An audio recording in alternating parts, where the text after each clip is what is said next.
Hello everyone, welcome to Chinese with Gogo.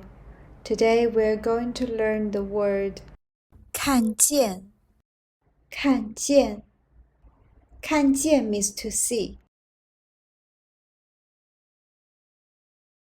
你去看我的比赛了吗？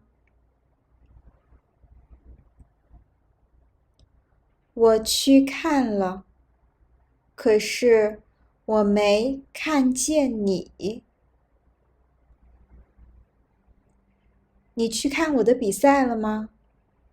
我去看了，可是我没看见你。看 means to watch. 看见 means to see. Is the result of the action of watching. 比赛 game. 你去看我的比赛了吗？ Did you go to watch my game? 可是 but. 我去看了，可是我没看见你。I did, but I didn't see you.